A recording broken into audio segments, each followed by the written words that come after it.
What's up, Giants fans? Back at it with another New York Giants video. And in this video, I want to talk about the offensive line getting depth back with 2 1-year deals in day 3 of NFL free agency. Very excited to talk about those 2 deals and what they bring to the Giants offensive line unit in 2025. Let's get started with the starting right guard from last season.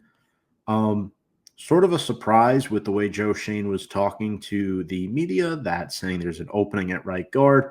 Greg Van Roten's a free agent. He's playing chess, trying to get people thinking. Greg Van Roten's not coming back.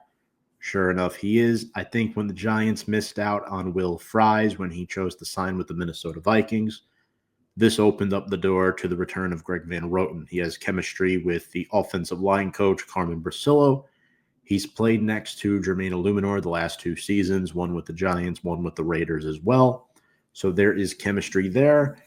He could also potentially groom Evan Neal to be a future starting guard in the NFL, whether it's with the Giants or not. So I do think there are a lot of positives to this, and you're not coming out and saying, hey, Greg, we need you to start 17 games again in 2025. I still very much think the Giants might draft a right guard in 2025, and he will not be pressured to start in year 1. So yeah, I think it is pretty interesting. The Giants could be in a position where, hey, we have this depth now. If there's an injury to a player like Andrew Thomas, the O-line won't fall apart again like it did last year.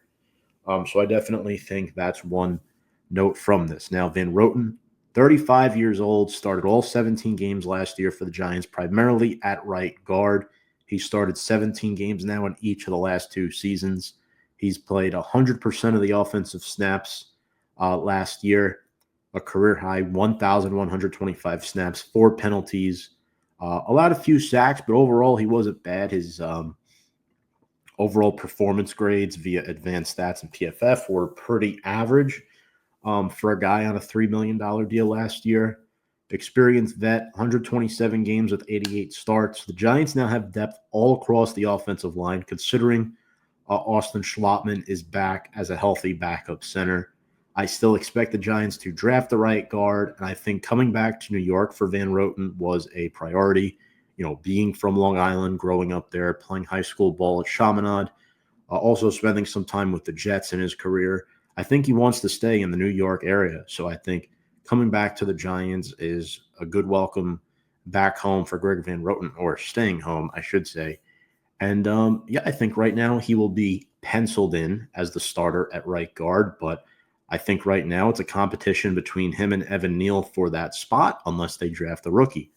Who knows what's going to happen? So, yeah, look, I mean, the line last year wasn't great, but remember, it was better in years past. You couldn't get lower than 2023. 2022, it wasn't as good as it was last season. And I think this whole unit being together for a second year now under Carmen Brasillo will really help whoever the quarterback is in 2025. And I think that is very important, the continuity perspective of this all, right? You got Thomas, Runyon, JMS, Van Roten, Illuminor, bringing Neal back as a reserve. And then the next guy the Giants are bringing back as a reserve is Aaron Stinnie on a 1-year deal as well. No contract details out yet on either of these guys. Stinnie played in 16 games last year, starting 3. 3 of those starts came at left guard when John Runyon Jr. went on injured reserve. Played just 18% of the offensive snaps. Older guy as well, 31 years old, 6'3", 312. Good plethora of experience. He's played in 47 regular season games with 15 starts, all of them at left guard, 5 postseason starts, 3 at right guard, 2 at left. Obviously, before he signed with the Giants last year, he was with the Bucs for 4 years. And yeah, not only do the Giants bring back Greg Van Roten and Aaron Stinnie, they also went out and signed James Hudson and Stone Forsythe, 2 guys who can play the offensive tackle position. Especially with Evan Neal moving inside, that leaves 2 openings because the Giants are not bringing Chris Hubbard back. And it's starting to look like there's going to be a lot of competition up front in the trenches in this offseason, training camp and preseason, because you're looking at 2022 third-round pick Josh Zudu. He's not a lock to make the roster this year. I think he might get cut if everyone stays healthy, if the Giants continue to do this. And we haven't even reached the draft yet. The Giants have already signed 4 guys. I think that goes to show you where Joe Schoen and this regime stands with the depth and the performance of the offensive line. Now, for those of you who are saying, oh, here we go again, they're bringing everybody back last year from a subpar offensive line. First off, Andrew Thomas was hurt, missed a lot of time, not good. All in all, I think this offensive line is not done. It may be done until the draft, but let's see who that rookie is that they draft on the interior.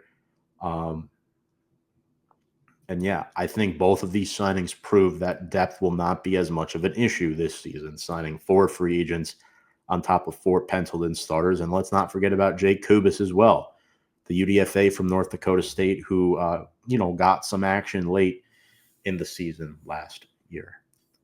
Giants also hosted free agent quarterback Joe Flacco visiting Big Blue on Thursday. Flacco signed with the Colts last year, starting 6 games after his miraculous 2023 with the Cleveland Browns. Threw for over 1,700 yards, completed 65% of his passes, 12 touchdowns to 7 picks. Just posted a 2-4 record, but not too shabby for a guy who's 40 years old. You have to remember, folks, the Giants are not going to be a great football team in 2025. I think they'll be better. I think they could win anywhere between 5 to 7 or 8 games if all goes right. I think they could reach the upscale of that, win 7, 8 games. But in order to accomplish that, you got to get a quarterback in that is going to keep the Giants in contention, that is going to keep them relevant and respectable. We know the Giants are drafting a rookie at the QB position. That's no question. The question is when. We don't know if they'll be first round, second round, and I think what will dictate that is which free agent quarterback they get. I think Joe Flacco is plan C. I think Russell Wilson is plan B, and I think Aaron Rodgers is plan A. I think the Giants will sure enough land one of those 3 within the coming days, and you can't be too mad if the Giants end up with Joe Flacco. There's a chance after all of this, folks, that Russ returns to Pittsburgh. Let's say Aaron goes to Minnesota, and if the Giants get Joe Flacco, you can't be too mad about this. It's not like they're strapped financially with a quarterback like the Browns were with Deshaun Watson, or, we were stuck with Daniel Jones last year and the year before. So you can't turn around and say, oh my God, Giants are going to stink in 2025.